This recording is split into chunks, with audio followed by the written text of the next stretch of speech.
Hello everybody, it's Philly Kuts with another comic book haul. We are up to number 64, you know, where I come together every week with you and I show you my stack of comics. You know, no big whoop. I kind of talk about what's going on with the books. Kind of get some feedback from you. I appreciate everybody commenting in my last video in which I gave some peeps a shout out. If I forgot about you, let me know down below and I apologize. I always appreciate the viewership. Alright. So, I got about 8 books this week, starting with Green Lantern number 47, but when you look at this, you're kind of like, what's going on here? Well, it looks like all this month we have Harley's Little Black Book, and there's going to be a series of variant covers featuring Harley. Let me see here if I can pull up what these issues are going to be. Here we go. Harley's Little Black Book. There's the list there. So you're going to have Batman number 47 with variant covers by Alex Ross. The Flash, variant covers by Terry Dodson. Green Arrow, Tim Sale. Or is it Saleh? I don't know. Green Lantern number 47. I love Darwyn Cooke, people. You guys know that I love Darwyn Cooke, okay? Here's Darwyn Cooke's work on Harley Quinn there. Just truly captures the essence of the characters in his books, man. And I actually have 2 Darwyn Cooke variant covers hanging on my office door. It's a Catwoman one and it's a Superman Batman one. They're great. Anyway, so on and so forth. And then there's also going to be a regular series of Harley Quinn's Little Black Book, which started this week. It's basically going to be team-ups, you know, a team-up series. So this month, or this week, I don't know if they're doing it every week, every month, she's pairing up with Wonder Woman, who seems to be getting a tremendous push from DC lately. Sometimes I feel like DC is like the WWE of comics, you know, the way they kind of set things up, the way they kind of push characters on you, and it seems like this month, for some reason, it's Wonder Woman. Like, I'm reading Sinestro, and then, oh, lo and behold, Wonder Woman's in there. I'm reading Aquaman, Wonder Woman's in there. Wonder Woman's featured in Harley Quinn's Little Black Book. So I don't know. Let me know if Wonder Woman's, like, making an appearance in other books. I'm just curious. Maybe my WWE push theory is completely bogus and trash, but it was just something I noticed. It kind of seeped into my DC corner of the universe. But also, we don't know what type of cover you're going to get in the variant cover. So there's 3 different covers, right? There's a penciled one, an inked one, and a colored one. So, let's get right to it. Let's open this up here. This is kind of like, I feel like I'm getting porn here or something. I don't know. Am I doing the wrong thing opening this up, people? Should I have saved a black book? I heard that when they bag up comics like this in these special versions, that this type of plastic that they encase it in actually starts to eat up the comic. And I can't even get this thing open. Wow, they really sealed this thing in here. Holy shit. That's lovely, right? Seeing me dig my teeth. Now, if I actually edited these videos, I would have cut that out, but we got live stuff in here. Alright, let's see here. Oh my god, I can't even get this thing out of here. It's looking like I'm getting the colored version. No! I got the penciled one. Oh, that's pretty cool, man. I kind of like that. I like the penciled one. Nice! So I don't know if dudes are going to go out and buy all these different black books. I'm sure maybe by the UPC code, maybe it'll tell you which is which. But there we go. Harley Quinn. I'm loving this. Might be hanging this up outside my office door, although it might be a bit too provocative. I don't know. Basically, Hal Jordan has gone back to Earth. We know that Hal Jordan has been dealing with a lot of stuff with the Black Hand. The Green Lantern Corps is absent. Hal Jordan is the only Green Lantern left in this universe. And he's deciding to go back home to Earth to kind of check up on his brother, to see how his brother's doing. If you haven't read Green Lantern in a long time, he definitely has a new look. He has long hair. He's kind of rocking out there. That's his brother. There's Hal there. He's starting to look Jesus on us. And apparently in this issue, he is dealing with terrorists. And then also a villain known as Sonar. I'm not familiar with Sonar. Don't know who he is. But I heard in the end of this issue, there is a surprise appearance of a villain who has not been around for quite a long time. And it is a big-time villain. And it has something to do with the Convergence. So, just a hint there. If you read Green Lantern Convergence, you'll know what I'm talking about instantly. If not, you'll have no clue. So this one is dialogue heavy, and I guess we're going to get some pretty good insight in this issue into Hal Jordan's relationship with his brother. Alright, so check out those variant covers. Darwyn Cooke, I love you, man. I'm pleased with his work all the time. Great cover artist. Probably my favorite cover artist. Here is another tremendous cover. I'm not sure who did this one. This is Lobo, number 13. This is wrapping up, folks. This is the last issue of Lobo on this particular run. The Caesarian Bounty Hunter, Mercenary, number 13, unlucky for Lobo. And he faces in this issue, I don't know if you can tell the coloring, it's hard to pick up the colors here. He's facing off with Hal Jordan. And Lobo is on drugs, people. He is on some kind of crazy alien plant-based hallucinogen. And it ain't marijuana. You know. Some of that high-grade marijuana can make you hallucinate. So I've been told. But anyway, he is on drugs. And he squares off against Green Lantern, of all things. And this is a pretty good battle, man. I leafed through this. As we all know, Lobo has amazing healing properties. You know, he's kind of like the Wolverine of the DC Universe. You know, he gets hurt, he repairs very, very quickly. Hal Jordan is aware of this, so they start grappling, right? He jets him up out of the planet's atmosphere, and then he says to him, well, you know, I know that you have these amazing healing properties. How well will you do, buddy, if I send you back into the atmosphere and you're flame on, flame broiled whopper right there. And just really interesting how that goes down. I mean, he really gets screwed up. I'm kind of sad to see this end, man. I was really enjoying Lobo. I kind of just started reading it because of the Sinestro Rising crossover. I think I first started reading it, the Lobo Annual, #1, because of all the stuff with Sinestro.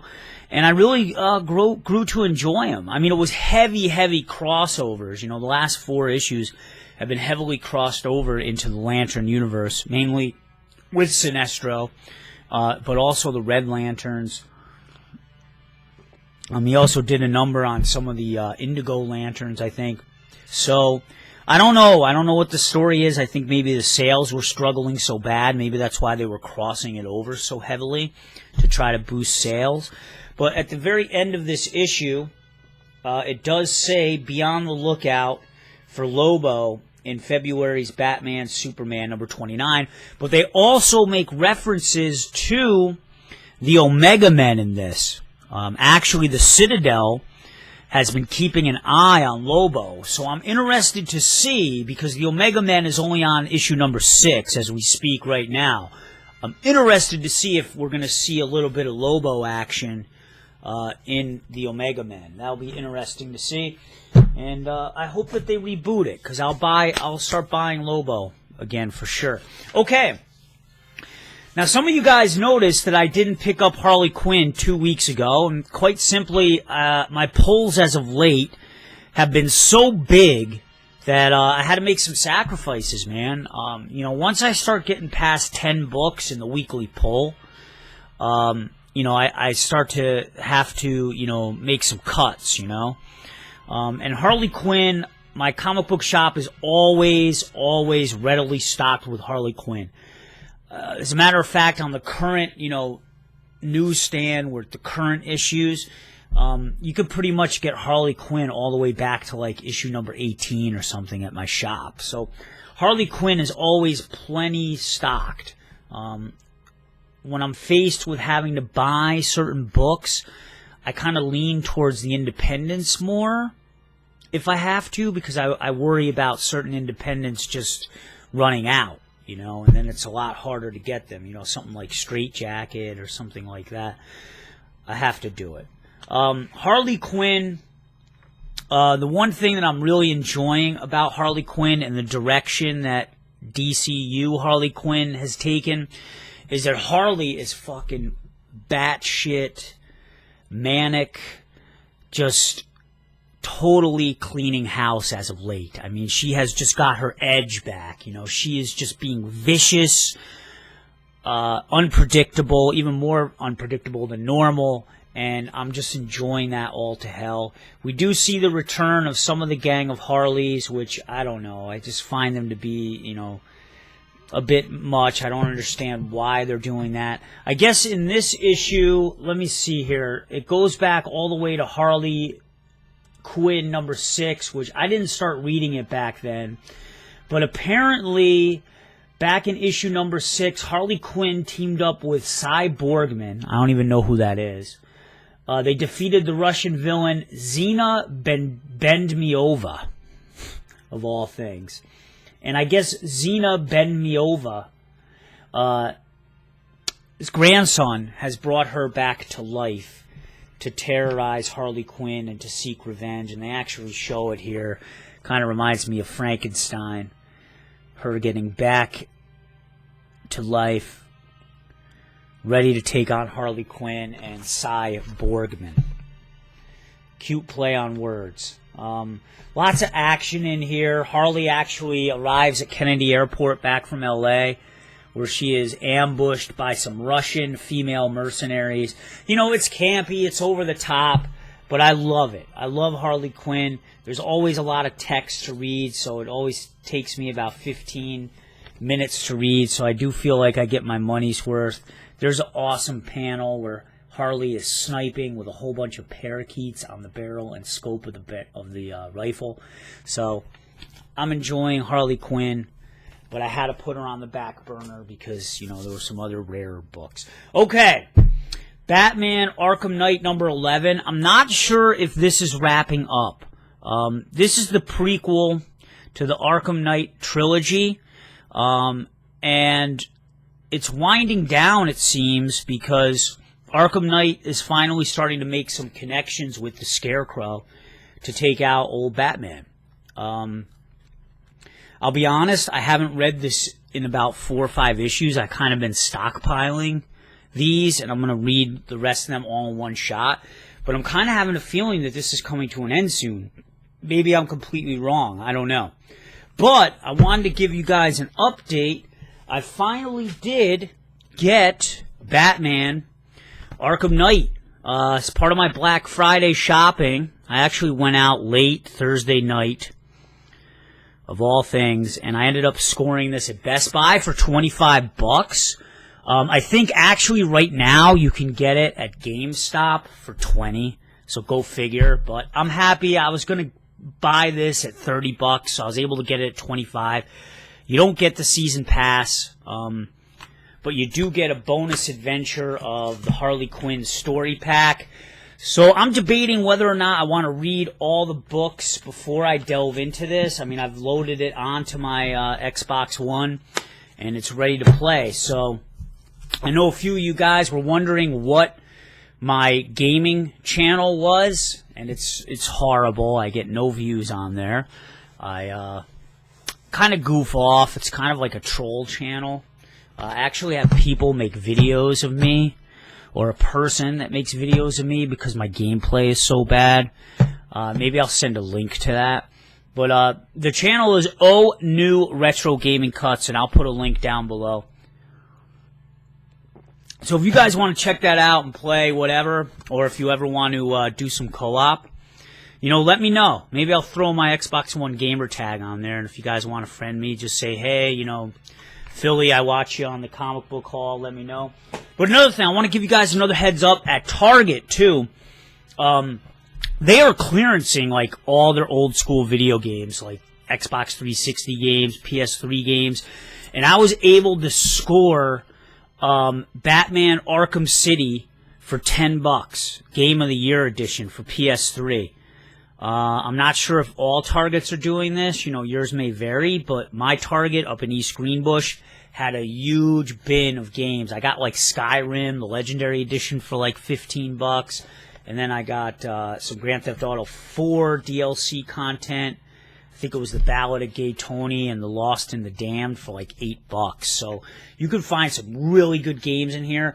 Why I really got this, again, because I do have this game, Arkham City, the Armored Edition for the Wii U, which is a cool experience. But I wanted to play this game in 3D. I'm one of the few people out there that actually enjoys 3D gaming and 3D movies, so I'm really looking forward to playing that. So I might play Arkham City in 3D before I delve into Arkham Knight, because that'll give me a chance to read the books too. But man, am I rambling in this haul, man. I'm sorry, people. I didn't have a lot of time to research the books, you know, so gotta fill it in. All right, my only Marvel comic this week is Star Wars number 13. This is issue 3 of 6 of Vader Down. I gotta tell you, man, Marvel just bangs through these Star Wars series. I mean, I think that they're looking to get this out, over and done with before the Star Wars movie even opens. It seems like that this has only been going on for like 2, maybe 3 weeks tops, and we're already on 3 of 6. So that's going to coincide perfectly with the start of, you know, The Force Awakens coming out. Straight up story. I mean, there isn't really a lot of surprises in here. Darth Vader is looking for Luke Skywalker, you know, because Luke blew up the Death Star. He wants revenge. He's in the doghouse with the Empire and the Emperor. They both crash land on a planet. Vader actually takes on a whole rebel army in the last issue. And I was kind of like, well, this is kind of bullshit. But then when you see the kind of stuff that Vader is able to do with this army, it actually seems plausible. So you'll have to read Darth Vader number 13 to really delve into that. It's pretty cool how the whole battle sequence and everything. I really enjoyed it. But in this issue, what is really cool is that you actually have the droids squaring off. You have R2-D2 against BT. BT is the droid assassin, one of 2 droid assassins. 000 is the other droid assassin, who is like the counterpart of C-3PO. These two have it out in a battle, and it's just kind of cool, if you've been reading the series, to see these two kind of go at it. It's funny. It is funny, and I was leafing through this, and I just started laughing. Classic R2-D2 line when he gets blasted or hurt, you know, that I can't do it, but you know what I mean if you watch Star Wars. And then also another interesting battle is Dr. Aphra, who is the archaeologist who's been hired by Darth Vader. It was actually because of her that Darth Vader was able to track down Luke Skywalker and find the location on this planet. Dr. Aphra kind of reminds me of a female version of Indiana Jones, and it's kind of funny to see her square off against, you know, Han Solo. So it was kind of like this weird thing I got going on in my head, thinking female version of Indiana Jones against Han Solo. And they do have a funny sequence where they kind of get in a standoff. They both call each other idiots, and they both kind of do the same thing to one another while they have each other in their sights. I don't want to spoil it, but they got each other kind of pinned down, and they both kind of do the same thing to each other, and then they kind of meet in the middle. So it's pretty cool. But again, I mean, I don't know. I don't feel like there's anything really groundbreaking in the Vader Down series. It's just pretty much straight up showing Darth Vader being a badass, you know, all the stuff that he can do, how powerful he is, both as a Jedi Knight and as a fighter pilot. This issue kind of shifts the focus, and it's more on Luke and Han Solo and Princess Leia. So if you're psyched about Star Wars, I say check it out. Overall, I'm enjoying pretty much every Star Wars series that's been out. Okay, Dark Horse. We have Joe Golem, Occult Detective, number 2 of 5. Basically, Joe Golem is a detective in this altered universe, New York City. I think it's in the 50s. It takes place in Lower Manhattan. Most of Lower Manhattan is kind of submerged with water. And there's this monster known as the Rat Catcher who is essentially kidnapping children. And this issue takes off right where it left off. The Rat Catcher hauling in children. But lo and behold, Joe Golem is there to prevent the Rat Catcher from doing that. There's also another cool element to this story. There's another good look at the Rat Catcher. He kind of reminds me of like an evil-looking Abe Sapien. And Christopher Golden is writing in this. Patrick Reynolds is doing the artwork. He has done a lot of work on Abe Sapien. So maybe that's why it's reminding me of, Abe Sapien. Anyway, what was I going to say? Yes. There's a flashback series, too, going on in this. Joe Golem has, like, visions. He has nightmares of a golem, okay? Joe Golem. Back in ancient, like, Slovakia or something like that. Some Eastern European country. He has these visions about a golem who is a witch hunter. The golem is a witch hunter, and this golem is badass. So you have these witches that are terrorizing this small town, and look at what Joe Golem can do. He can take the witch's head, crush it like a grape with his bare hands. He is just phenomenal. It's kind of like a smoothed over looking thing, right, from Marvel. So that's pretty intriguing. I'm really looking forward to see where this goes and the connections, and if that was Joe Golem's past life. That's what it's looking like it's shaping up to be. Joe Golem was this golem witch hunter in ancient Slovakia. Okay, I got one book this week from Image. I have Plutona, number 3. I gotta say, I love the artwork by Amy Lennox, or is it Amy Lennox? I don't know. But this book does not get the award for original covers. All they're doing is each month showing one of these teenage characters in like a profile, like a lineup photo in the woods. So not exactly inspiring. Plutona is the name of a female superhero whose body has been found by these school kids. Very, very reminiscent of Stand By Me. Jeff Lemire writes amazing dialogue in this. I love his dialogue. It's very witty. It's kind of like kids ragging on one another, and it really made me feel like, memories of high school. He really captured it. But most of all, too, I love Amy Lennox's artwork, mostly with the expressions of the characters and their eyes, man. She can really draw, these oversized eyes that really capture the emotions very, very well. You know what it reminds me of? I remember, I'm going to link it to video games again, but remember when Zelda, the Wind Waker, came out? And Zelda became like this shell-shaded, very, very cartoony version of the game, and everybody was like in an uproar, like, oh my god, this is bullshit, this is going to ruin the series, what the fuck is Nintendo doing? Fuck you, Nintendo.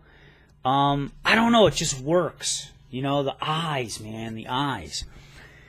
Look at that. And they do a wicked thing in the end here. One of the boys puts forth a theory that, hey, let's cut into Plutona's body and let's get some of her blood. I'm going to cut my finger and do kind of a Blood Brothers thing with the hopes that her blood is infused with superpowers and it's going to transfer onto them. So I'm interested to see where that goes. But again, very good dialogue, and it kind of focuses on, how each kid is reacting to finding this superhero's body. They do give a little bit of information about Plutonia. At the end of each issue, there's usually about a 2 or 3 page little tidbit snippet of Plutonia and the events that led up to her death. And in this version, this tidbit, she went up against the White Wasp. So, I don't want to spoil it. I already gave you a page right there, but it'll be interesting to see what happens. Okay, and finally, this week, I did pick up The Wild's End, The Enemy Within, number 3. I should have gotten this last week, but again, I had to make decisions. Actually, this decision was already made for me because my comic book shop had ran out of it. They got more in this week. This is a very, very character-driven story. Anthropomorphic animals. There's been an alien invasion in this small English town, 1930s, known as Lower Churchill.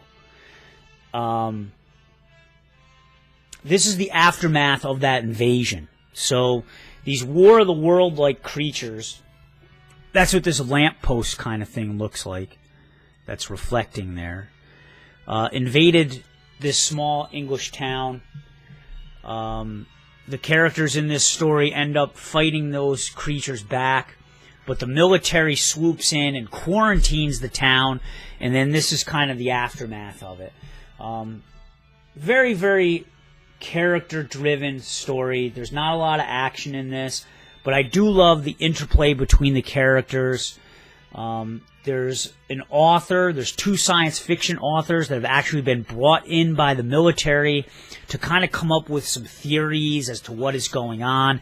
I don't know how much sense that really makes, but I'm going with it.